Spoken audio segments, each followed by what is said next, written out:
हे ईश्वरा, सर्वांना चांगली बुद्धी दे, आरोग्य दे, सर्वांना सुखात आनंदात ऐश्वर्यात ठेव, सर्वांचं भलं कर, कल्याण कर, रक्षण कर आणि तुझे गोड नाम मुखात अखंड राहू दे.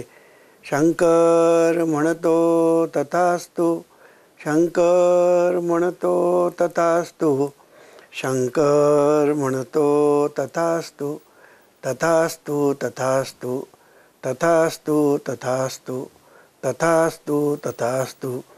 ओम शांति शांति शांति.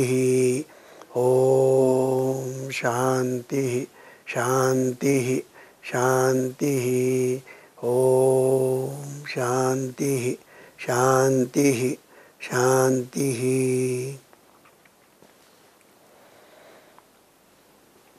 आज आपण जो विषय घेणार आहोत तो विषय म्हणजे गुरुपौर्णिमा. गुरुपौर्णिमा म्हणजे साधकांची दिवाळी. एका शब्दात सांगायचं म्हणजे साधकांची दिवाळी म्हणजे गुरुपौर्णिमा. गुरुपौर्णिमा हाला एक विशेष अर्थ जीवनविद्येने दिलेला आहे. तो म्हणजे कृतज्ञता दिन. तो म्हणजे कृतज्ञता दिन, की सद्गुरू प्रति कृतज्ञता व्यक्त करण्याचा दिवस म्हणजे गुरुपौर्णिमा. जीवनविद्येने गुरुपौर्णिमेला एक नवीन वळण दिलेलं आहे. ते असं की सद्गुरू प्रति कृतज्ञता व्यक्त करण्याचा दिवस म्हणजे गुरुपौर्णिमा. आणि म्हणून गुरुपौर्णिमा हा साधकांच्या किंवा व्यक्तीच्या जीवनामध्ये अत्यंत महत्त्वाचा असतो. कारण गुरु हे जे तत्व आहे हे तत्व सर्वव्यापी आहे. गुरुशिवाय आज जगामध्ये काहीही नाही. अगदी आपण लहानपणापासून जर आपण पाहिलं तर आपण मरेपर्यंत जर आपण पाहिलं तर आपलं सगळं जे जीवन आहे ते गुरुनेच व्यापलेलं असतं. लहानपणी आपल्याला आई गुरु असते, थोडं मोठं झालं की आपल्याला वडील गुरु असतात, त्याच्यानंतर आपल्याला शाळेतले शिक्षक असतात. आणि अशा तऱ्हेने कलेमध्ये विद्येमध्ये अशा तऱ्हेने निरनिराळ्या कला निरनिराळ्या विद्या ह्याच्यामध्ये आपल्याला गुरु मिळतात. त्याच्यानंतर आपण ऑफिसमध्ये जातो, तिथे आपल्याला गुरु भेटतो. कोणी बिझनेस करतात तर बिझनेस करतानासुद्धा जरी एखाद्याने डिग्री मिळवली आर्किटेक्ट म्हणून, आर्किटेक्ट इंजिनियर झाला, पण त्यालासुद्धा प्रत्यक्ष कोणाच्या तरी हाताखाली शिकल्याशिवाय म्हणजे तो बिझनेस केल्याशिवाय किंवा ती आर्ट जी आहे किंवा आर्किटेक्ट इंजिनिअरिंग त्याचा जो ॲप्लिकेशन ज्याला म्हणतात ॲप्लिकेशन इन लाईफ, त्याच्यासाठी कोणीतरी त्याला गुरु लागतो. म्हणजे अप्रेंटिसशिप करावी लागते. मला सांगायचा मुद्दा काय की गुरु हे जे तत्व आहे हे तत्व सर्वव्यापी आहे. आणि दुसरा एक मुद्दा जीवनविद्येने असा मांडला की आपल्याला शिकण्यासारखं जे असतं, जिथून जिथून आपण शिकतो ते तत्व आपल्याला गुरु असतं. म्हणून मी एकदा सांगितलं होतं की एखादा दारुडा माणूस, ती दारू पिऊन गटारात पडलेला माणूस, तो सुद्धा तुमचा गुरु होऊ शकतो. लोकांना आश्चर्य वाटतं, मग मी सांगितल्यानंतर पटतं. मी असं सांगितलं आहे की गटारामध्ये दारू पिऊन पडलेला माणूस हा सुद्धा तुमचा गुरु होऊ शकतो. कारण तो तुम्हाला शिकवतो, तो तुम्हाला सांगतो की मी दारू पिल्यामुळे माझी ही गत झाली, मी आज गटारात पडलेलो आहे, तर तुला जर वाटत असेल असं होऊ नये तर तू दारू पिऊ नकोस, हे तो आपल्याला शिकवतो. गुरु झाला की नाही. श्री दत्तात्रयाने 24 गुरु केले असं म्हणतात. श्री दत्तात्रयाने 24 गुरु केले असं म्हणतात. मी तर असं म्हणतो 24 काय 24,000 सुद्धा गुरु करायला हरकत नाही. अहो एक एक प्राणीसुद्धा आपल्याला गुरुस्थानी असतो. कावळा, कावळ्याकडे तुम्ही जर बघितलं ना, कावळा अत्यंत सावध असतो. तो गुण तुम्हाला शिकता येतो. कावळ्याकडून तो गुण शिकता येतो की सावध. कळलं की नाही. संसारी असावे सावध, की संसारामध्ये बावळटपणा उपयोगाचा नाही. सावध पाहिजे. आणि म्हणून संसारामध्ये सावधपणा शिकवतो कोण? कावळा. असा प्रत्येक प्राणी जो आहे ना, आता कुत्र्याकडनं शिकण्यासारखं काय? इमानीपणा.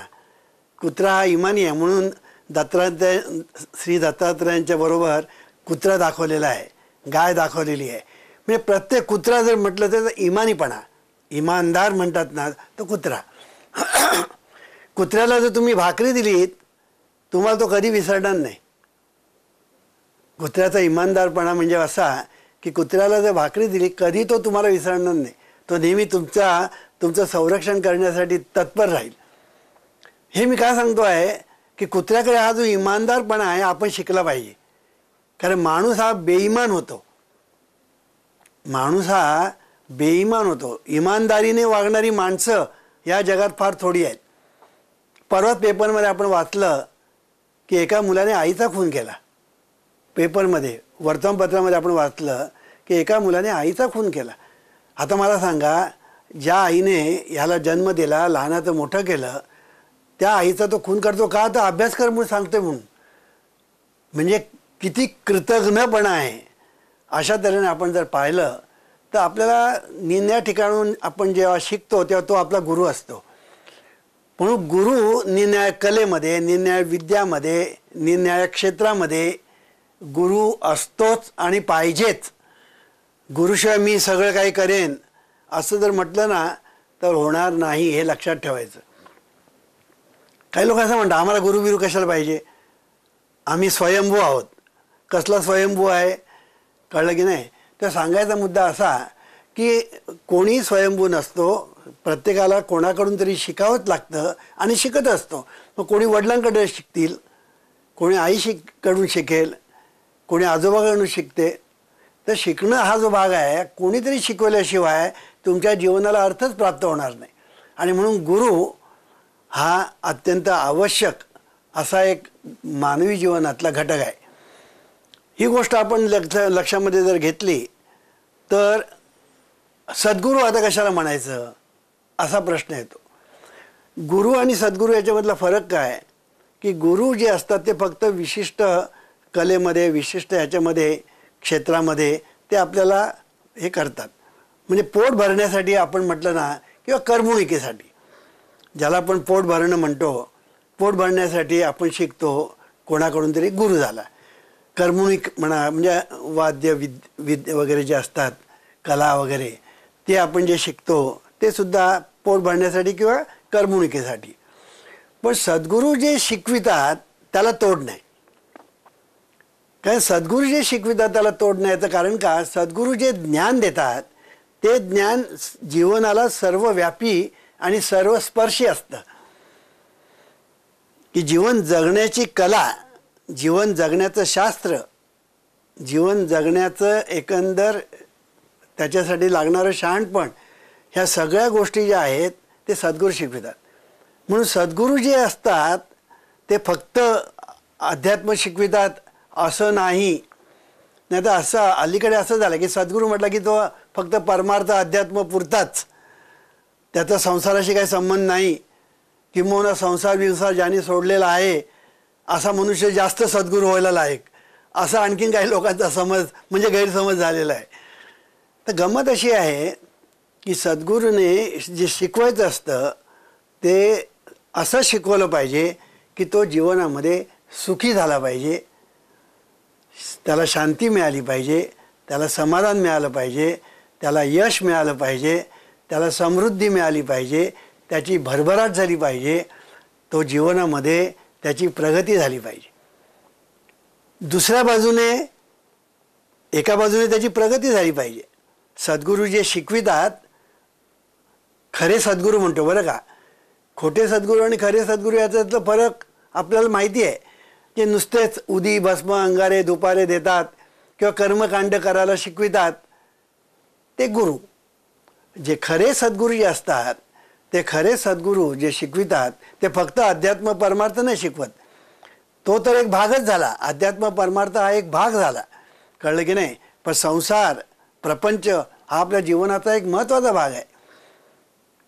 आपल्या जीवनाचा महत्त्वाचा भाग आहे. मी पुन्हा रिपीट करतो की संसार प्रपंच हा आपल्या जीवनाचा एक महत्त्वाचा भाग आहे आणि ते जर आपल्याला करता आलं नाही, ज्याला संसारच करता येत नाही, संसारामध्ये ज्याला प्रगती साधता येत नाही, तो परमार्थ काय करणार?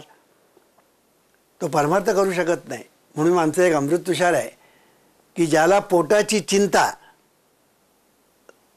त्याच्यासाठी नाही परमार्थ. पोटाची चिंता ज्याला परमार्थ नाही त्याला, असा आमचा एक अमृत तुषार आहे की पोटाची ज्याला चिंता लागलेली आहे ना, तो परमार्थ करूच शकत नाही. आणि अशा लोकांना परमार्थ सांगणं म्हणजे त्यांच्या एका बाजूने तो विनोद आहे आणि दुसऱ्या बाजूने त्यांची केलेली कुचेष्टा आहे. ज्याला 2 वेळेला जेवायला मिळत नाही त्याला परमार्थ काय डोंब सांगणार? त्याचं स्मरण फक्त एकच असणार म्हणजे भाकरी. म्हणून निवडणुकीमध्ये भाकरी हा महत्त्वाचा मुद्दा आहे, हे लक्षात ठेवायला पाहिजे. आपण ज्याला निवडणुका म्हणतो त्या निवडणुकामध्ये तुमची सायन्स आणि टेक्नॉलॉजीला महत्त्व आहे, नाही असं नाही, पण सायन्स अँड टेक्नॉलॉजी कोणाला तुम्ही जगलात तर ना. तुम्ही जगलात तर सायन्स अँड टेक्नॉलॉजी. पण तुम्हाला जर जगायलाच मुळी तर मिळत नाही आहे, भाकरी मिळत नाही आहे, वस्त्र मिळत नाही आहे, पाणी मिळत नाही आहे, वीज मिळत नाही आहे, रस्ते म्हणजे रस्त्यात खड्डे का खड्ड्यात रस्ते, अशी परिस्थिती आहे. आरोग्याबद्दल तर काय बघायलाच नको, जिकडे कचऱ्याच्या पेटी पडलेल्या आहेत. शिक्षणाचा तर बोजवारा झालेला आहे. अशा परिस्थितीमध्ये लोकांनी मतं द्यायची कोणाला? म्हणून बरेच लोक मतच द्यायला तयार नाही होत. 50% लोकांनी मतच दिलं नाही.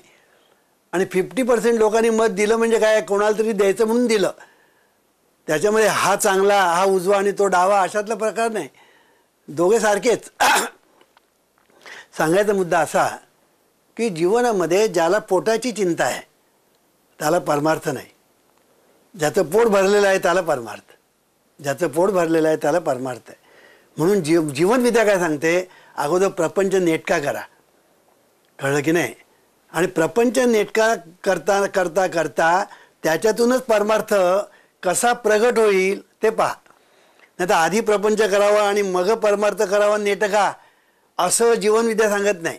जीवनविद्या असं सांगते की संसारच असा करा की त्याच्यातून परमार्थ आपोआप निर्माण झाला पाहिजे. आपोआप कळी उमलली की कमळ, कैरी पिकली की आंबा, तसा संसारामध्ये आपण पिकलो की परमार्थाचा आंबा आपल्याला जीवनामध्ये चाखता आला पाहिजे.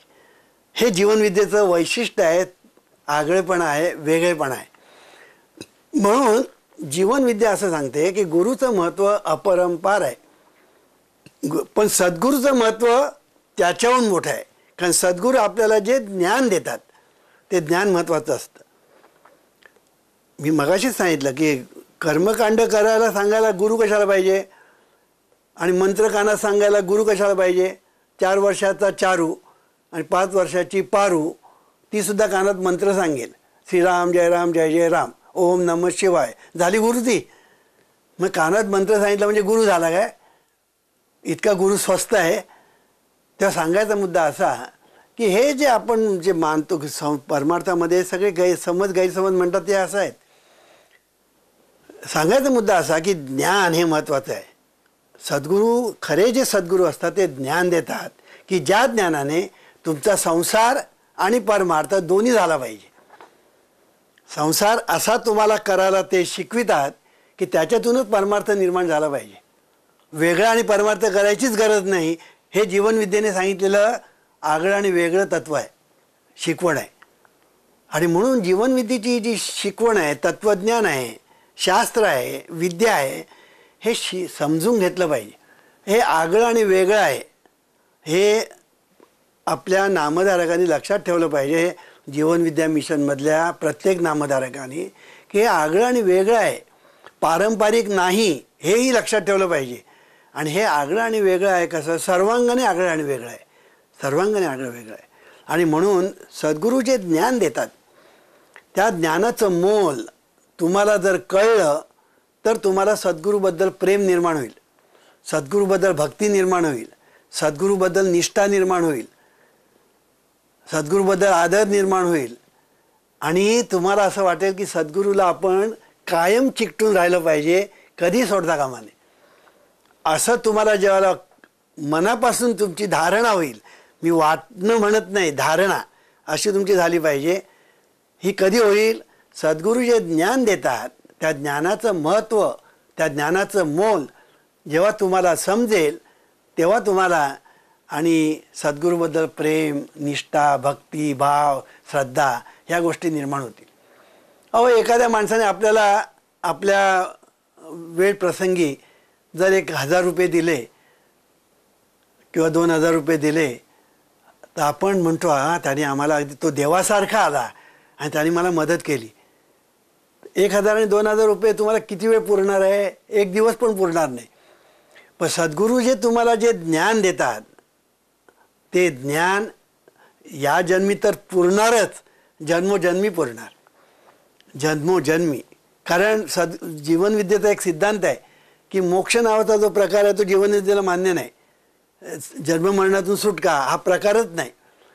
आपण जन्माला येतो ते शिकण्यासाठी, आपण जन्माला येतो ते शिकण्यासाठी. म्हणून शिकत राहणं आणि ह्याच्यासाठी आपण जन्म घेत राहतो. शिकण्यासाठी आपण जन्म घेतो. आणि शिकण्याला किती आहे? अहो, एवढं ज्ञान पडलेलं आहे, एवढं अफाट ज्ञान आहे, कळलं की नाही, की त्याच्यातले एक एक फॅकल्टी जरी आपण शिकायची ठरवली ना तरी अनेक जन्म घ्यावे लागतील. एक एक फॅकल्टी. मी आता एक उदाहरण पर्यावरणाचं देतो. अहो, पर्यावरण हे शास्त्र इतकं प्रचंड आहे, तुम्हाला त्याची कल्पनाच येणार नाही. तुम्ही त्याची कल्पनाही करू शकणार नाही की ज्याला आपण पर्यावरण म्हणतो त्या पर्यावरणाचं जे शास्त्र आहे, ते जे ज्ञान आहे ते इतकं प्रचंड आहे की ते तुम्हाला शिकायला अनेक जन्म घ्यायला पाहिजेत. एवढं मोठं आहे पर्यावरण. आणि ह्या पर्यावरणाचं सार काढलं आणि मुलांना जर शिकवलं ते कंपल्सरी करायला पाहिजे. पर्यावरण कंपल्सरी करायला पाहिजे मुलांना. कारण पर्यावरणाला मी नारायण म्हटलेलं आहे. नारायण नारायण म्हणजे पर्यावरण, पर्यावरण. अहो, मला सांगा, प्रल्हादाला बापाने काय विचारलं? अरे, तुझा नारायण कुठे आहे? त्याने काय सांगितलं? तो सर्व ठिकाणी आहे. आता सर्व ठिकाणी काय आहे? पर्यावरण आहे. सर्व ठिकाणी काय आहे? नारायण आहे, असं आमच्या प्रल्हादाने सांगितलं, बरोबर. आता सर्व ठिकाणी नारायण आहे असं तो म्हणतो, याचा अर्थ काय? सर्व ठिकाणी पर्यावरण आहे, पर्यावरण आहे तेच नारायण आहे. आणि आज लोकांना कळतं आहे पर्यावरणाचं महत्त्व काय ते. पर्यावरणाचा तोल जर ढासळला तर आपलं जीवन खलास, मानवी जीवन खलास, इतकं पर्यावरणाचं महत्त्व आहे. असं सांगायचा मुद्दा असा की असं पर्यावरणाचं शास्त्र शिकायला किती जन्म घ्यायला पाहिजे. गाणं, आपण संगीत ज्याला असं म्हणतो, ते संगीतसुद्धा किती शिकण्यासारखं असतं. कितीतरी जन्म घ्यावे तेव्हा तुम्ही संगीतामध्ये खरे तज्ज्ञ व्हाल. आता आपण म्हणतो हा अमुक तज्ज्ञ आणि तो तमुक तज्ज्ञ, त्यांना जाऊन विचारा. तुम्ही जर एखाद्या चांगल्या संगीतामध्ये जो पारंगत आहे त्याला विचारा, अरे तो मला अजून संगीत खूप शिकायचं आहे म्हणणार. मूर्ख असेल तर तो म्हणेल मी आता पारंगत झालो. पण जर शहाणा असेल तर तो असं म्हणेल, अरे मला अजून खूप शिकायचं आहे, मी काहीच अजून शिकलो नाही. तसं जे ज्ञानी असतात ते असंच सांगतात की अरे माझं जे ज्ञान आहे ना, त्या या वाळवंटामध्ये वाळूचा कण किती आहे, समुद्रामध्ये एक थेंब किती आहे, तेवढं माझं ज्ञान आहे. मला मिळवायचं अजून खूप. तो ज्ञानी. आणि मी आता ज्ञानी झालो, आता सगळ्यांनी फक्त मलाच विचारलं पाहिजे. कळलं की नाही? ह्याच्या इतका मूर्ख दुसऱ्या जगात कोण नाही. कळलं की नाही? असं सांगायचा मुद्दा असा की सद्गुरू जे ज्ञान देतात त्या ज्ञानाचं मोल समजलं ना, ते समजणं कठीण असतं. कारण का? ते समजण्यासाठी सद्गुरूंनी लिहिलेले ग्रंथ वाचले पाहिजेत. आज आमचे नामधारक, मला काही माहिती आहेत, ते सद्गुरूचे ग्रंथ वाचण्याच्या ऐवजी दुसरेच काहीतरी वाचत राहतात. एकाला तर मी असा खडसावला एक दिवस, तो कुठल्या तरी पुस्तकातलं मला विचार झाला. म्हटलं मग हे पुस्तक तू वाचलं आहे का, ते वाचलं आहे का? तर नाही म्हटलं. म्हटलं त्यातलं कशाला मला विचारतोस? म्हणजे आपली पुस्तकं वाचायची नाही, दुसरी कुठली तरी वाचायची. आता तुम्हाला जीवनविद्येचं ज्ञान मिळणार कसं? जीवनविद्येचं ज्ञान जर मिळालं नाही तर तुम्हाला सद्गुरूबद्दल प्रेम कसं वाटणार? का ज्ञानाचं जर मोलच तुम्हाला समजत नाही तर सद्गुरूबद्दल प्रेम वाटणंच शक्य नाही. आणि म्हणून सद्गुरू जे ज्ञान देतात ते इतकं अमोल आहे, इतकं मौल्यवान आहे की जीवनामध्ये तुम्हाला सर्व काही मिळवून देण्याचं सामर्थ्य त्या ज्ञानात आहे. त्या ज्ञानात आहे. आणि म्हणून हे जे ज्ञान आहे हे जीवन जगण्याचं शास्त्र आहे, जीवन जगण्याची कला आहे, जीवन जगण्याची विद्या आहे. आणि बाकीचं कसं असतं, संगीतापुरतं, मेडिसिनपुरतं. प्रत्येकाची ती फॅकल्टी वेगळी असते तेवढ्यापुरतंच. पण इथे आपल्याला जगायचं आहे आणि जन्मल्यापासून मरेपर्यंत आपल्याला जगायचं आहे. आणि नुसतं जगायचं नाही, यशस्वीपणे जगायचं आहे, सुखाने जगायचं आहे, आनंदाने जगायचं आहे, समाधानाने जगायचं आहे. आणि म्हणून जीवनविधीचं हे जे तत्त्वज्ञान आहे हे आगळं आणि वेगळं आहे. काही लोक म्हणतात परमार्थ अध्यात्मविद्या आणि जीवनविद्या एकच. नाही, अध्यात्मविद्येचा संबंध परमार्थाशी आणि जीवनविद्येचा संबंध प्रपंच आणि परमार्थ दोन्हीशी. हे सगळं तुम्हाला जर समजलं तरच तुम्हाला सद्गुरूचं महत्त्व समजेल. नाहीतर सद्गुरू इतर काहीतरी सांगतात तसे हे सद्गुरू, असं जे इतर म्हणतात तसं जर तुम्ही म्हटलं किंवा तुम्हाला तसं वाटलं तर तुम्हाला जीवनविद्या काही कळलीच नाही असं होईल. म्हणून जीवनविद्या जर तुम्हाला समजून घ्यायची असेल तर त्याच्यासाठी सद्गुरूने तुम्हाला किती दिलेलं आहे, ग्रंथ दिलेले आहेत, सद्गुरूने तुम्हाला मार्गदर्शन केलेलं आहे, सद्गुरूने तुम्हाला ज्याला आपण राजविद्या ते गुह्य म्हणतात ते तुम्हाला सद्गुरू शिकवतात. दिव्यबोध, दिव्य साधना देतात. सद्गुरू तुम्हाला किती मार्गाने तुम्हाला शिकवतात, अनेक मार्गाने ते तुम्हाला शिकवतात. असं तुम्हाला पृथ्वीच्या पाठीवर कोणीही शिकवत नाही आणि शिकवणार नाही. पृथ्वीच्या पाठीवर म्हणतोय, जे आज आमच्याकडून जे तुम्हाला मिळत आहे आणि मिळणार आहे ते ज्ञान आणि ते ज्ञान देण्याची आमची पद्धती, आम्ही निन्या पद्धतीने तुम्हाला हे जे शिकवत आहोत हे सगळं जे आहे हे देणारं आज पृथ्वीच्या पाठीवर तुम्हाला कुठेही मिळणार नाही. तुम्ही जाऊन या, शोधून बघा आणि मग तुम्हाला कळेल की इतर ठिकाणी फार तर कर्मकांड आणि फार तर कानामध्ये मंत्र, तो मंत्राचा जप करा, कर्मकांड करा, झालं, पोथी वाचा. पण प्रपंचातलं ज्ञान, परमार्थातलं ज्ञान, दोन्हीकडलं ज्ञान देऊन तुम्हाला सर्वांगाने पूर्ण करणं, गुरुपौर्णिमा पूर्ण करण्याचा प्रयत्न सद्गुरू करतात. आणि म्हणून सद्गुरूबद्दल प्रेम, निष्ठा, भक्ती, भाव हे सगळं जर निर्माण व्हायला पाहिजे असेल तर सद्गुरू जे ज्ञान देतात त्याचं मोल तुम्हाला समजलं पाहिजे. आणि सद्गुरू जे ज्ञान देतात ते तुम्हाला प्रवचनातून देतात, ग्रंथातून देतात, साधनेतून देतात, प्रत्यक्ष मार्गदर्शनातून देतात. आणि अशा तऱ्हेने अनेक प्रकाराने सद्गुरू आज तुम्हाला हे सर्व अमोल असं ज्ञान देऊन राहिलेलं आहे. अमोल अशी साधना, दिव्यबोध आणि दिव्य साधना अत्यंत सुंदर अशी साधना. आणि अशा तऱ्हेने साधना म्हणा, ग्रंथ म्हणा, मार्गदर्शन म्हणा, हे सगळ्या दृष्टीने आज सद्गुरूने तुम्हाला जे काही दिलेलं आहे ते इतकं अमोल आहे की त्याला तोड नाही, हे आपण लक्षात ठेवायचं. आणि म्हणून हे ज्या वेळेला तुमच्या ध्यानात येईल, लक्षात येईल, तेव्हा तुम्हाला काय द्यावे अशी व्हावे उतराई, ठेविता पायी जीव थोडा, असं तुकाराम महाराज म्हणतात. तुकाराम महाराज किती कृतज्ञ आहेत बघा. काय द्यावे अशी व्हावे उतराई, तुकाराम महाराजांचा एक अभंग आहे. दसरा दिवाळी तोचे आम्हा सण, सखे संतजन भेटताती, अमुप जोडिल्या सुखाच्या राशी, पार या भाग्यासी न दिसे आता. आणि शेवटी म्हणतात की काय द्यावे अशी व्हावे उतराई, ठेविता पायी जीव थोडा, असं म्हटलेलं आहे. की हे जे आहे तुकाराम महाराजांना हे कळलं का, त्यांना ते ज्ञान झालं की बाबा हे जे काय आहे हे सगळं अमोल आहे. आणि तेव्हा त्यांच्या मुखातून असे शब्द बाहेर पडले. आणि म्हणून हे जे सद्गुरूने दिलेलं जे ज्ञान आहे हे ज्ञान इतकं मौल्यवान आहे की ते तुम्हाला त्याचं तुम्ही चिंतन केलं पाहिजे.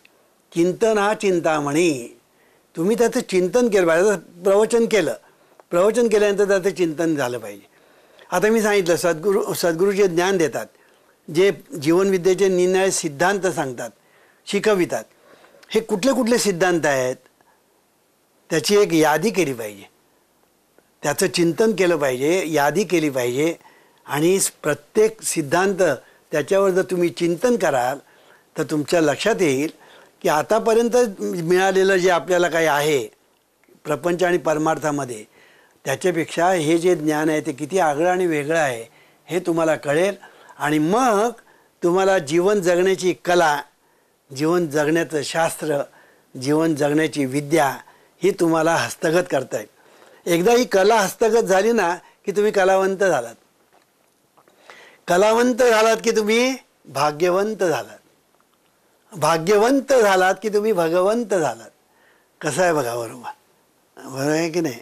म्हणून ही कला प्रथम शिका, म्हणजे तुम्ही कलावंत व्हाल, मग भाग्यवंत व्हाल आणि मग भगवंत व्हाल. म्हणून कलावंत होण्यासाठी कला शिकली पाहिजे ना. हो, आमच्यावर कृपा करा असा एखादा गाणारा असतो ना मनुष्य, आणि तो आपल्या गुरुकडे गेला गाणं शिकायला, आणि 2 दिवस झाल्यानंतर, गुरु तुम्ही आमच्यावर कृपा करा की जेणेकरून मी गायला शिकेन आणि रेडिओवर जाईन, टी व्हीवर जाईन, प्रोग्रॅम करीन आणि लोकांना माझं गाणं आवडेल, यासाठी तुम्ही माझ्यावर कृपा करा. तो गुरु कपाळाला हात लावेल आणि सांगेल, चालता हो इथून, तू इथून चालता हो, तुझी शिकण्याची लायकी नाही, कृपा नाही बाबा, कर आणि पहा. मी काय तुला शिकवतो ना गाणं ते शिक आणि मग काय होतं ते पहा. पण शिकायचंच नाही, सगळं ऐकतं पाहिजे, शॉर्टकट, सगळे शॉर्टकट पाहिजे, फास्ट फूड, शॉर्टकट, सगळं ताबडतोब पाहिजे. उदी मिळाली की लगेच संसारातला रोग बरा झाला पाहिजे, संकट दूर झालं पाहिजे, नोकरी मिळत नसेल तर नोकरी मिळाली पाहिजे. अरे उदी आणि भस्माने, अंगारे आणि धुपाऱ्याने असं होतं. पण लोक इतके मूर्ख आहेत, कळलं की नाही, अंधश्रद्धेच्या इतके आहारी गेलेले आहेत की त्यांना सांगून सुद्धा समजत नाही. आणि कित्येक लोक ऐकायलाही तयार नसतात. कित्येक लोक म्हणजे मूर्खपणाचा कळस म्हणजे ते ऐकायलाही तयार नसतात. आता अशा मूर्खांच्या पुढे काय करायचं? भिंतीवर डोकं आपणण्यासारखं ते असतं. अशा लोकांना नादीत न लागणं बरं. ते सांगायचा मुद्दा असा की हे जे ज्ञान आहे हे ज्ञान शिकलं पाहिजे. तुम्ही म्हणा आपोआप मिळेल किंवा तुम्ही कृपा करा, हे कृपा बिपा काय नाही, तुम्ही शिकलंच पाहिजे. त्याच्यासाठी चिंतन केलं पाहिजे, त्याच्यासाठी श्रवण महत्त्वाचं, वाचन, साधना, सद्गुरूची मार्गदर्शन आणि सद्गुरू कृपा, ह्या ज्या 5 गोष्टी आहेत ह्या महत्त्वाच्या आहेत. मग पहिलं वाचन, पहिलं श्रवण, कळलं की नाही, श्रवण झालं पाहिजे आणि मग वाचन झालं पाहिजे. वाचन करायचं, श्रवण करायचं, श्रवण वाचन, वाचन श्रवण, श्रवण वाचन, आणि मग चिंतन, मग आपल्याला दिलेली जी साधना आहे ती साधना, आणि मग गुरुकृपा. म्हणून गुरुकृपा जी आहे ना, ही गुरुकृपा ही होते. गुरुकृपा गुरु करत नसतात, तर गुरुकृपा होते. आणि ही कधी होते? जेव्हा तुम्ही सद्गुरूशी एकरूप होता तेव्हा ती गुरुकृपा होते. आणि म्हणून हे सगळं आपल्याला साधायचं आहे. आणि ह्याच्यासाठी काय करायचं, कसं करायचं वगैरे मार्गदर्शन करण्यासाठी तर सद्गुरू आहेत. सद्गुरू बसलेले आहेत तुम्हाला मार्गदर्शन करण्यासाठी, शिकविण्यासाठी, दिव्यबोध, दिव्य साधना देण्यासाठी, सगळं काही देण्यासाठी सद्गुरू बसलेले आहेत. तुम्ही फक्त मागा म्हणजे तुम्हाला माझ्याकडून मिळेल. पण तुम्ही म्हणा कृपा करा, तर कृपा बिपा असल्या काही गोष्टी नाहीत. असं जर तुम्हाला कुठे जाऊन मिळत असेल तर तिकडे जा, आणि काय फसायचं असेल तर फसा, कळलं की नाही. पण जीवनविद्या मिशनमध्ये आल्यानंतर फसवणूक नाही. जीवनविद्या मिशनमध्ये आल्यानंतर तुमचं भलंच झालं पाहिजे, हा 100% आमची गॅरंटी आहे, असं आम्ही नेहमी सांगतो. आणि म्हणून जीवनविद्या मिशनमध्ये यायचं की न यायचं, जीवनविद्या मिशनमध्ये राहायचं का त्याच्यातून बाहेर पडायचं, हे तू ठरवायचं आहे. कारण तूच आहेस तुझ्या जीवनाचा शिल्पकार. एके ठिकाणी तुकाराम महाराज म्हणतात, मार्ग दावी त्याच्या पुण्या नाही पार, होती उपकार अगणित. म्हणजे तुकाराम महाराजांना ज्ञानाचं महत्त्व किती ज्ञात होतं ह्याची तुम्हाला कल्पना येईल की ते असं म्हणतात की जे मार्गदर्शन करतात त्यांच्या पुण्यानाही पार आणि त्यांचे आपल्यावर होती उपकार अगणित. अगणित शब्द अंडरलाईन करायचा. अगणित उपकार होतात ह्याचाच अर्थ असा की सद्गुरूकडून आपल्याला जे मार्गदर्शन मिळतं त्यावेळेला शिष्यांची धारणाही अशी असायला पाहिजे. तुकाराम महाराज जे सांगतात ती शिष्यांची धारणाही अशी व्हायला पाहिजे की मार्गदावी त्याच्या पुण्यानाही पार होती उपकार अगणित. की त्यांचे आपल्यावर अगणित उपकार आहेत ही धारणा जर शिष्यांकडे जर झाली तरच तो शिष्य सद्गुरू व्हायला लायक आहे. कारण शेवटी सद्गुरूंना जे शिष्य करायचे असतात ते त्यांना कायमचे दगड ठेवण्यासाठी नव्हे, त्यांनी कायमचं शिष्य राहावं म्हणून नव्हे. खरे जे सद्गुरू असतात त्यांची इच्छा असे असते की त्यांनी आपल्यासारखंच सद्गुरू व्हावं. खरे जे सद्गुरू असतात ना त्यांची अशी इच्छा असते की आपल्या शिष्याने आपल्यासारखंच सद्गुरू पदावर आरूढ व्हावं. आणि उत्तम सेनापती कोण होऊ शकतो? जो उत्तम सैनिक असतो तो उत्तम सेनापती होतो. तसं उत्तम शिष्य असतो तो सद्गुरू होऊ शकतो. आणि म्हणून सद्गुरूकडून आपल्याला हे जे ज्ञान मिळतं त्या ज्ञानाचं महत्त्व जितकं लवकर आपल्याला कळेल तितका आपला उद्धार लवकर. आणि म्हणून तो संतांना या ज्ञानाचं महत्त्व कळत होतं. मज हृदयी सद्गुरू जेणे तारिलो हा संसार पुरू म्हणून विशेषे अत्यादरू विवेकावरी. म्हणून जाणतेनं गुरु भजिजे. जाणतेनं याचा अर्थ काय? जे शहाणे आहेत, ज्यांना अक्कल आहे, ज्यांना बुद्धी आहे, म्हणून जाणतेनं गुरु भजिजे तेने कृतकार्य होईजे जैसे मूळ सिंचने सहजे शाखा पल्लव संतोषती. किती सुंदर सांगितलं आहे. एके ठिकाणी ज्ञानेश्वर महाराजांनी आणि सुंदर सांगितलं आहे. हे ज्ञानेश्वरी झालं. अभंगामध्ये ज्ञानेश्वर महाराज म्हणतात की सद्गुरू सारिका असता पाठीराखा इतरांचा लेखा कोण करी. राजयाची कांता काय भीक मागे मनाची या जोगे सिद्धी पावे. कल्पतरू तळवटी जो कोणी बैसला काय त्याला सांगा उणे जोजी. ज्ञानदेव म्हणे तरलो तरलो साच गुरु कृपे उद्धरिलो. काय सुंदर सांगितलं बघा. म्हणजे संतांना गुरुचं महत्त्व म्हणजे ज्ञानाचं महत्त्व संतांना किती ज्ञात होतं की संबंध ज्ञानेश्वरी आपण जर पाहिली ना तर सुरुवात त्यांना गुरुचा महिमा सांगताना ज्ञानेश्वर महाराजांना किती सांगू आणि किती नको असं होऊन जायचं. शेवटी निवृत्तीनाथ म्हणायचे अरे बाबा आता पुरे, आता हो पुढे, हो पुढे चल. मग ते ज्ञानेश्वरी सांगायला सुरुवात करायची. हे मी का सांगतो आहे की सद्गुरू महिमा अगाध हे जे तुकाराम महाराज म्हणतात ह्याच्यामध्ये अतिशयोक्ती नाही, ती वस्तुस्थिती आहे. आणि वस्तुस्थिती कधी कळते की ती वस्तू जी आहे तिची स्थिती आपल्या हृदयामध्ये कशी आहे हे जेव्हा सद्गुरू आपल्याला शिकवितात आणि ते जेव्हा आपल्याला कळतं तेव्हा आपल्याला ज्ञात होतं सद्गुरू महिमा अगाध. तुम्ही म्हणा हे वस्तू आणि स्थिती हे काय भानगड? ते सांगतो. आपल्या हृदयामध्ये जी वस्तू आहे त्याला सच्चिदानंद असं म्हणतात. त्याला सच्चिदानंद स्वरूप असं नाव आहे. की आपल्या हृदयामध्ये जे आहे ना, जे दिव्य जे काही आहे आणि भव्य असं जे काही आहे ते सच्चिदानंद स्वरूप आहे. आणि हे जे सच्चिदानंद स्वरूप असं आपल्या हृदयामध्ये जे आहे त्याची कल्पना सामान्य माणसाला करताच येणार नाही. मोठमोठ्या विद्वानांना जिकडे करता येत नाही तिकडे सामान्य माणसांचं काय की हृदयामध्ये ईश्वर आहे हे 4000 वर्षापूर्वी भगवंतांनी सांगितलं भगवद्गीतेत, ईश्वरच सर्वभूतानं. अरे पण ईश्वर सर्वभूतानं म्हणजे काय? कधी समजावून घेण्याचा आपण कधी प्रयत्न करतो का? आपण कधी समजावूनच घेण्याचा प्रयत्न करत नाही. पण आपल्या हृदयामध्ये ईश्वर आहे म्हणजे प्रत्यक्ष परमेश्वरच आहे. कारण परमेश्वरच आपल्या ठिकाणी ईश्वर रूपाने आहे. हे पहिलं आपल्याला सद्गुरूकडून ज्ञान मिळतं की परमेश्वरच ईश्वर रूपाने आपल्या हृदयामध्ये आहे आणि हा ईश्वर जो आहे हा दिव्य आहे आणि भव्य आहे. त्याचं भव्य पण काय सांगावं आणि त्याचं दिव्य पण काय सांगावं, शब्द अपुरे पडतील.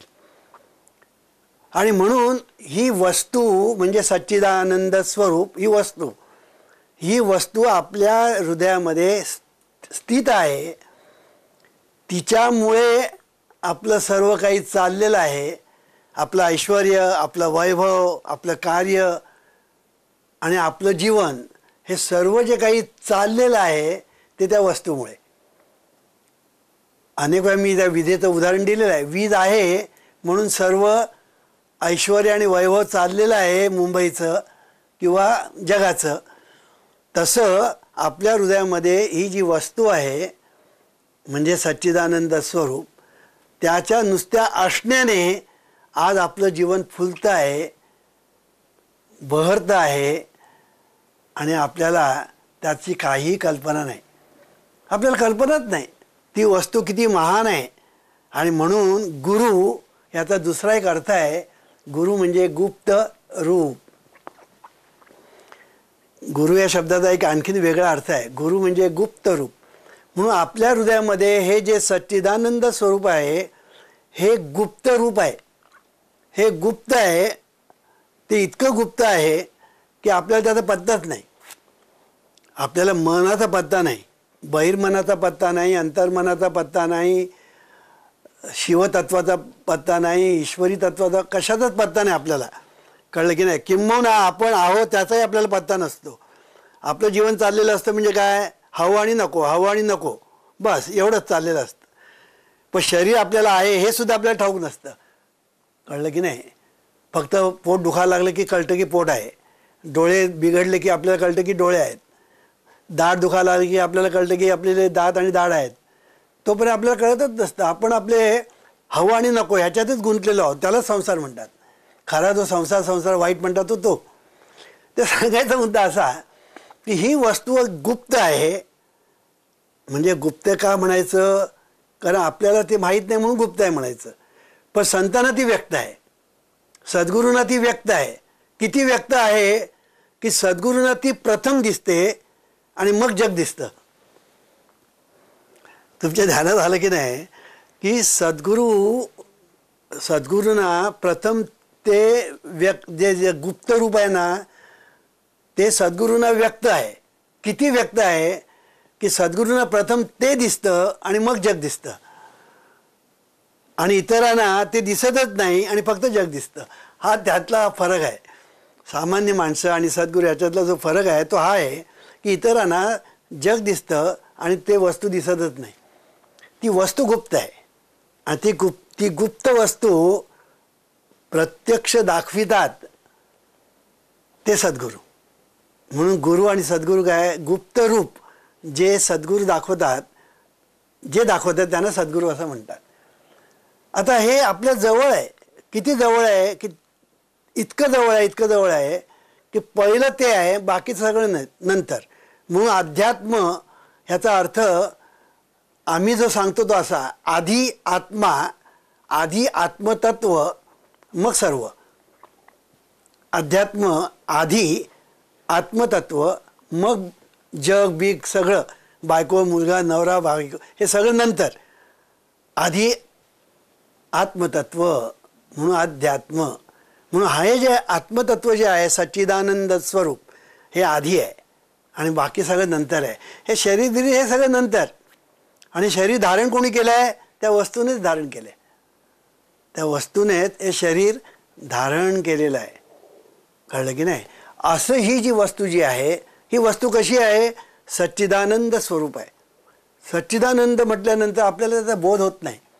आपण म्हणतो सच्चिदानंद सच्चिदानंद शब्द आपण वापरतो, पण त्या ठिकाणी जे दिव्यत्व आहे आणि भव्यत्व आहे त्याची सामान्य माणसाला नव्हे, मोठमोठ्या विद्वानांनाही कल्पना नाही त्याची. कळलं की नाही.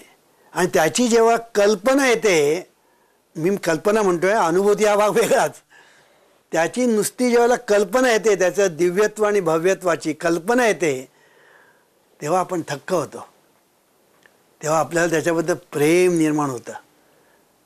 आपल्या हृदयामध्ये असणारा हा जो ईश्वर आहे, जो परमेश्वर आहे, त्याच्याबद्दल आपल्या अंतःकरणामध्ये प्रेम निर्माण होतं, भाव निर्माण होतो, भक्ती निर्माण होते, निष्ठा निर्माण होते. आणि आपण कुठेही जरी गेलो ना तरी तो आपल्याबरोबर आहे याची धारणा, भावना आपल्या ठिकाणी निश्चित होते. जेथे जातो तेथे तू माझा सांगाती, हाती धरूनी चालविसी. किती सुंदर. आणि म्हणून ही जी वस्तू आहे ही वस्तू सामान्य नाही, ती विजेसारखी नाही. आम्ही जरी विजेचं उदाहरण जरी दिलं तरी विजे इतकी ती सामान्य नाही. वीज सामान्य, त्या वस्तूच्या मानाने ती वीज सामान्य. कळलं की नाही? ती वीज म्हणजे जड आहे, ही चिन्मय आहे, ही वस्तू चिन्मय आहे. ती ती ती जी आहे ती माणसाने निर्माण केलेली आहे.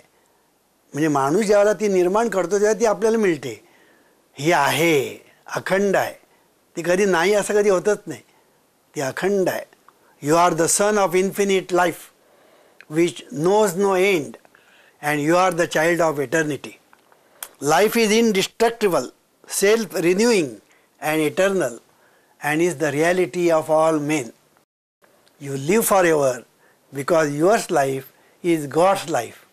असे एके ठिकाणी डॉक्टर मर्फी म्हणतात. असे हे जे आपल्या ठिकाणी जे तत्व आहे हे तत्व महान आहे. किती महान आहे त्याचं वर्णनच करता येत नाही. तिथे शब्द अपुरे पडतात, तिथे शब्द अपुरे पडतात, इतकं ते महान आहे. बरं, ते सांगायचं झालं ना तर त्याला निरनिराळी उदाहरणं देऊन सांगता येईल की या शरीराची जी निर्मिती जर आपण पाहिली आणि विश्वाची निर्मिती जर आपण पाहिली तर ही निर्मिती सहज झाली. सहज हे अंडरलाईन करायचं. या विश्वाची निर्मिती सहज झालेली आहे. आणि ही जी विश्वाची निर्मिती सहज झालेली आहे त्याच्यामध्ये बघा अचूकता आहे, ती कुठे चूक नाही. कळलं की नाही? प्रमाण आहे, काहीतरी आपलं आहे. आता वाघ आहे म्हणजे हत्तीसारखा, हत्ती वाघासारखा असं नाही. वाघ म्हणजे वाघासारखा, हत्ती म्हणजे हत्तीसारखा, माणूस म्हणजे माणसासारखा, कावळा म्हणजे कावळ्यासारखा, चिमणी म्हणजे चिमणीसारखी, डास म्हणजे डासासारखा. प्रमाण आहे. कळलं की नाही? सगळं प्रमाणात आहे. पाऊस वर्षभर पाऊस पडतो असं आहे का? नाही, प्रमाणात आहे. आता हे प्रमाण वगैरे सगळं बिघडवण्याचं काम माणूस करतो, तो भाग वेगळा. कारण माणसाला जी बुद्धी देवाने दिलेली आहे त्या बुद्धीचा सदुपयोग करण्याच्या ऐवजी जर दुरुपयोग करू लागला तर माणूस स्वतःच्याच पायावर धोंडा मारणार, असं होणार. तर सांगायचा मुद्दा असा की ही सगळी जी निर्मिती आहे या निर्मितीमध्ये सहजता आहे, अचूकता आहे, प्रमाण आहे. असं सगळं जर आपण जर पाहिलं तर आपल्याला असं दिसेल की हे सगळं अद्भुत आहे, हे सगळं अद्भुत आहे असं आपल्याला दिसेल. आपल्या शरीराकडेच आपण जरी पाहिलं ना तर हे शरीर स्वयंभू आहे, स्वयंभू आहे. हे शरीर स्वयंचलित आहे, हे स्वयं नियंत्रित आहे. आपणच आपल्याला नियंत्रित करतो की नाही? बरं, आपल्याला कुठे जायचं आहे? आता आपल्याला अमक्या ठिकाणी जायचं आहे, आपणच ठरवतो आणि तिकडे गेल्यानंतर आपणच थांबतो. म्हणजे स्वयंचलित आणि स्वयं नियंत्रित. शरीरामध्ये रक्त निर्माण होतं, स्वयंचलित, स्वयं नियंत्रित. किती रक्त निर्माण व्हायचं तेच ठरवतं, किती निर्माण करायचं तेच ठरवायचं, सगळ्यांना पुरवठा करायचं तेच ठरवतं. हे शरीराच्या ठिकाणी बघा, विश्वामध्ये बघा, समोर बघा, मागे बघा, सर्व ठिकाणी तुम्हाला ह्या वस्तूची ही जी निर्मिती आहे त्याची तुम्हाला कल्पना आहे. आणि हे किती भव्य आणि दिव्य आहे. आणि ती वस्तू आपल्या जवळ आहे, ती आपल्या जवळ आहे. म्हणजे आपण किती भाग्यवान आहोत. पण आपल्याला ते माहितीच नाही आपल्या ती जवळ आहे म्हणून. ते सद्गुरू दाखवतात. म्हणून सद्गुरू वाचवणी सापडेना सोय, धरावे ते पाया आधी आधी. आपण सारी काही करीती तात्काळ, नाही काळ वेळ त्या लागी. लोह परिसाची न सहाय उपमा, सद्गुरू महिमा आघात. तुका म्हणे कैसे आंधळे जन, गेले विसरोनी खऱ्या देवा. म्हणून वस्तू महान, वस्तू श्रेष्ठ, पण ती गुप्त आहे. गुप्त याचा अर्थ असून नसल्यासारखी. जमिनीमध्ये सोन्याने भरलेले हंडे आहेत पण कोणालाच माहीत नाही, ते असून नसल्यासारखे. पण जो दाखवेल तो किती महान. सद्गुरू तर ते आहे. सद्गुरू तो खजिना जो आहे ना या देहाच्या तिजोरीमध्ये तो जो खजिना आहे तो खजिना सद्गुरू दाखवतात. तो सद्गुरू खजिना दाखवतात आणि मग तुझ्याजवळ किती महान आहे, तू किती, तुझ्याजवळ किती सुंदर असं तत्व आहे हे तुला जेव्हा कळतं ना तेव्हा तुझ्या आनंदाला पारावार नसतो. म्हणून आनंदाचे डोई आनंद तरंग, आनंदाचे अंग आनंदाचे. आणि म्हणून सद्गुरू महिमा आघात म्हणतात. त्याचं कारण आहे की आपण कल्पतरू तळवटी जो कोणी बैसला, आता हे जे परमेश्वरी तत्व, ईश्वरी तत्व, आत्मतत्व जे आपल्या ठिकाणी आहे ते कसं आहे ते आपल्याला कळतं, पण आपल्याला दुसऱ्यांना दाखवता येत नाही. एके ठिकाणी ज्ञानेश्वर महाराज म्हणतात, कैसे दाखवू तुला अरे गुरुच्या मुला. ज्ञानेश्वर महाराज म्हणतात, अरे कैसे दाखवू तुला अरे गुरुच्या मुला. मी तुला दाखवू कसं, हे हृदयामध्ये जे तत्व आहे मी तुला दाखवू कसं, पण तरी दाखवता येतं. ते एका विशिष्ट पद्धतीने ते दाखवता येतं, पण ती पद्धतही गुप्त आहे, ती वस्तूही गुप्त आहे आणि हे सगळं ज्ञान जे आहे ते गुप्त आहे. ते व्यक्त करून दाखवतात ते सद्गुरू, ते प्रगट करून दाखवतात ते सद्गुरू. ती वस्तू जी तुमच्या हातामध्ये करतळी आवळे तैसा हरी अशी देतात ते सद्गुरू. आणि म्हणून ती वस्तू महान आहे आणि ती आपल्या जवळ आहे, पण ती गुप्त आहे. किती गुप्त आहे त्याचं वर्णन ज्ञानेश्वरीमध्ये केलं आहे. पाहे पवित्र आणि गोड, पासी त्वचेच्या पदराड, ते अवेरून गोचिड काय अशुद्ध नसेवी, का कमलकंद आणि दरदुरी, नांदणूक एकेची घरी, परी परागू सेवी जे भ्रमरी एरा चिखल चिवरे. आता हे महत्त्वाचं आहे. निदैवाच्या परिवरी लोया ऋतल्या ती सहस्रवरी, ते तर बैसोनी उपवास करी दरिद्रीये, तैसा हृदयामध्ये मी राम, असता सर्व सुखाचा आराम, की भ्रांतासी काम विषयावरी. बघा, निदैवाच्या परिवर्ती एक दुर्दैवी माणूस, तो दरिद्री आणि आपल्या वाड्यामध्ये बसून दारिद्र्याचं आणि स्वतःच वर्णन करतो आणि स्वतःला शिव्या देतो. पण त्याच्या पूर्वजांनी मोरांनी भरलेले हंडे त्याच्या कुल्याखालीच ठेवलेले आहेत. तो जिथे बसलेला आहे ना त्याच्याच खाली मोरांनी भरलेले हंडे आहेत, पण त्याला ठाऊक नाही. आणि तिथे बसून तो दारिद्र्य भोगतो आहे. कळलं की नाही. त्याचं वर्णन हे करतात. निदैवाच्या परिवारी लोह्या परिवारी म्हणजे नुसत्या जमिनीखाली नाही तर आजूबाजूला भिंतीमध्ये सुद्धा मोरांनी भरलेले अंडे. निदैवाच्या परिवारी लोया ऋतल्या हाती सहस्रवरी, ते तर बैसोनी उपवास करी दरिद्रीये, तैसा हृदयामध्ये मी राम. किती सुंदर सांगितलं. तैसा हृदयामध्ये मी, इथे थांबायचं नाही तर लोक काय करतात, तैसा हृदयामध्ये मी राम ऐसा, असं नाही. तैसा हृदयामध्ये मी राम, असता सर्व सुखाचा आराम, की भ्रांतासी काम विषयावरी. सर्व सुखाचा आराम राम तो तुझ्या हृदयामध्ये आहे आणि तो मी म्हणतोय, तो मी म्हणतोय. अर्जुन पण न घेता मी ऐसे पंडुसता, उठतसे तत्वता, ते तयाचे रूप असं म्हटलेलं आहे. ते तयाचे रूप, गुप्त रूप. आणि हे गुप्त रूप जे आहे हे गुरु म्हणजे गुप्त रूप, ते जे दाखवितात ते सद्गुरू. आणि म्हणून हे आपल्या हृदयामध्ये आहे. त्याचं वर्णन डॉक्टर मर्फीने पण सुंदर केलेलं आहे. तो असं म्हणतो, infinite riches are all around you if you open your mental eyes and behold the treasure house of infinity within you.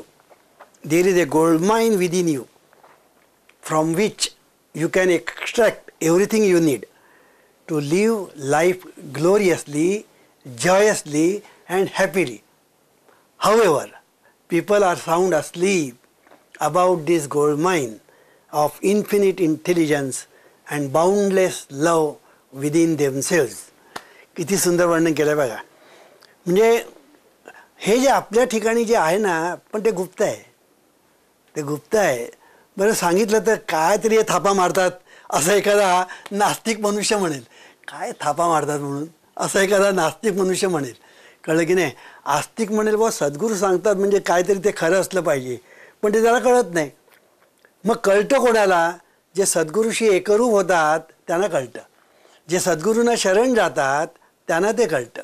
म्हणून वंदनम, ते नवविधा भक्ती आहे ना, ही नवविधा भक्तीमध्ये श्रवणम, कीर्तनम, वंदे असं म्हटलं की नाही, त्याच्यामध्ये वंदनम हा एक शब्द आहे की सद्गुरूंना जे वंदन करतात, शरण जातात, त्यांच्याशी एकरूप होतात, अर्जुनपण न घेता मी ऐसे पंडुसुता उठत असे तत्वता ते तयाचे रूप.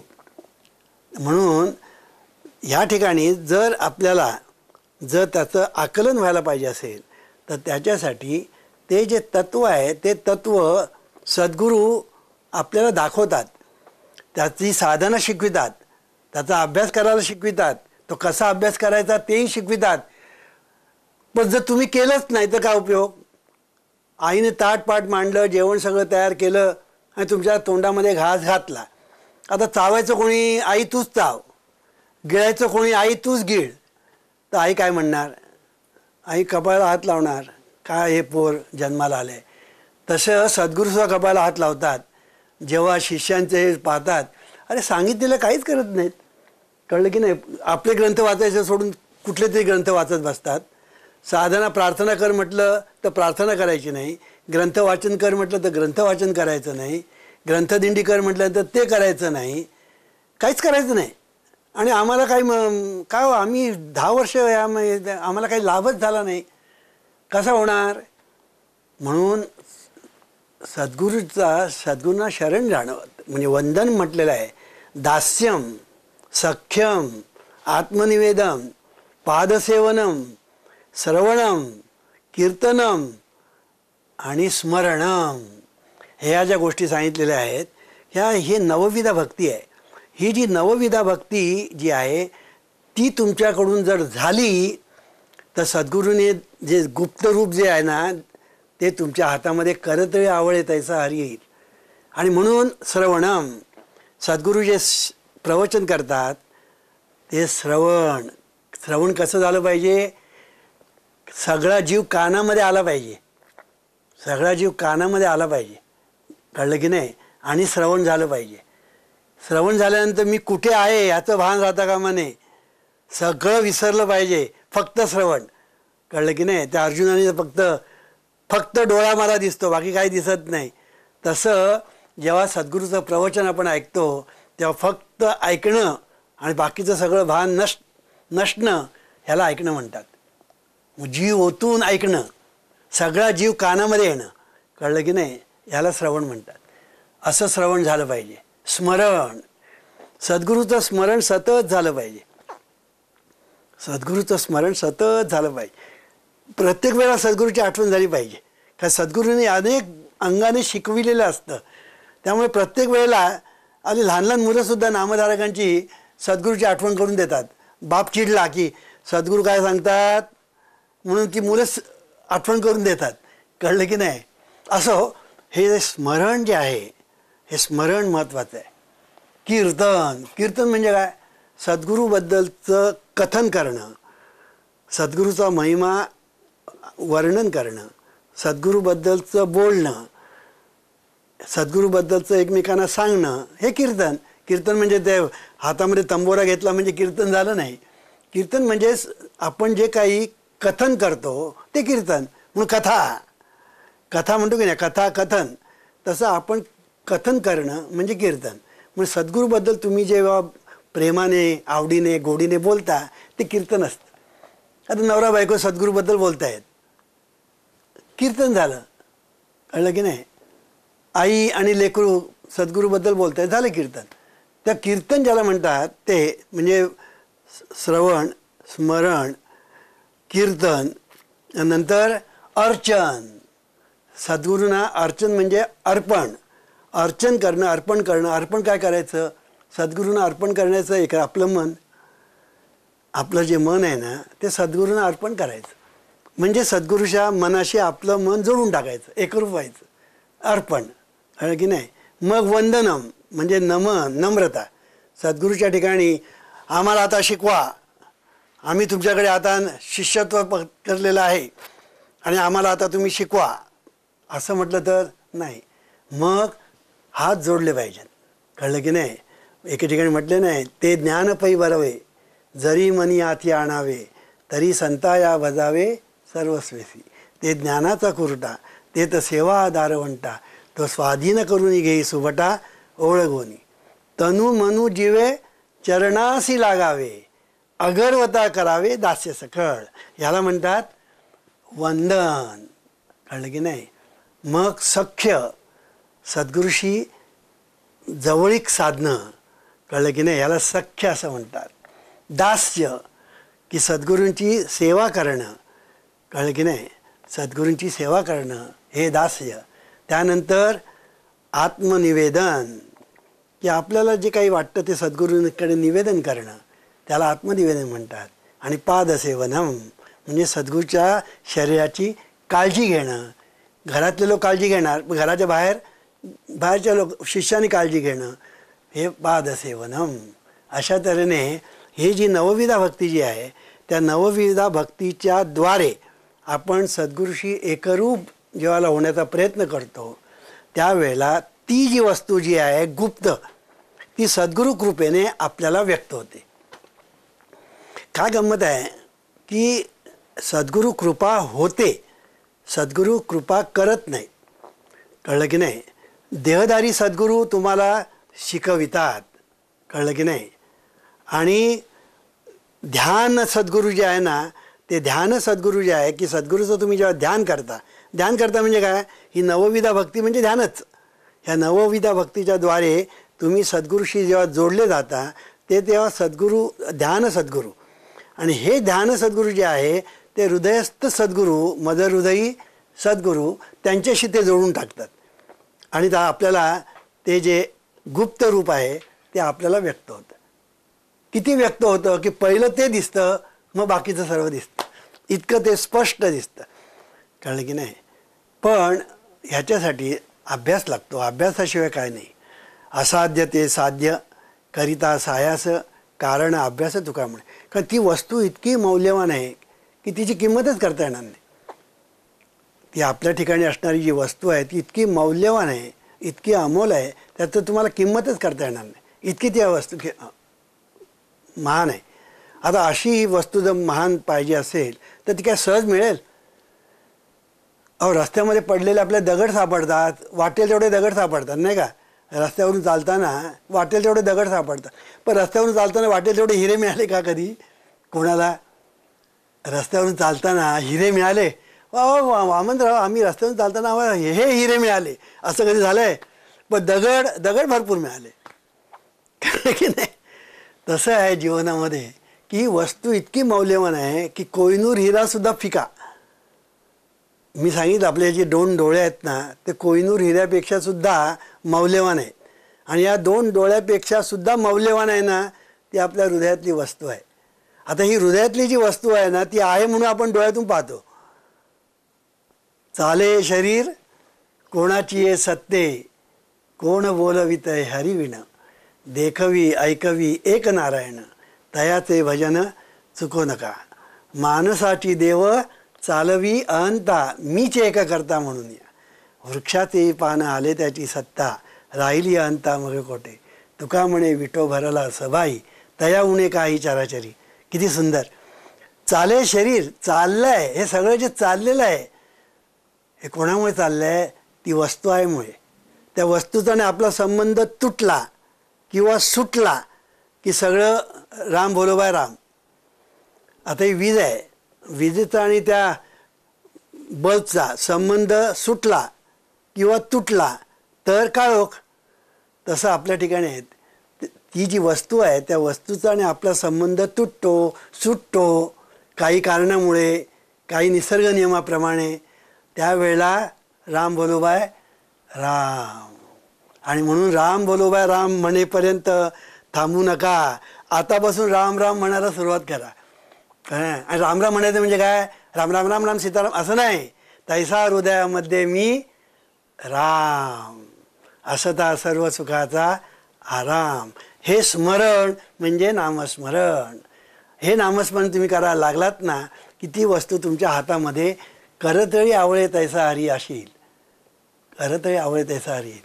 आणि म्हणून नामस्मरण म्हणजे नुसतं त्या नामाचा उच्चार करत राहणं नाही. अरे ते करणं वाईट नव्हे, ते करू नका असं मी सांगत नाही, पण स्मरण ज्याला म्हणतात ते हे तैसा हृदयामध्ये मी राम.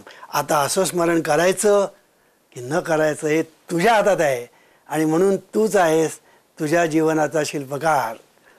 ओम शांती शांती शांती.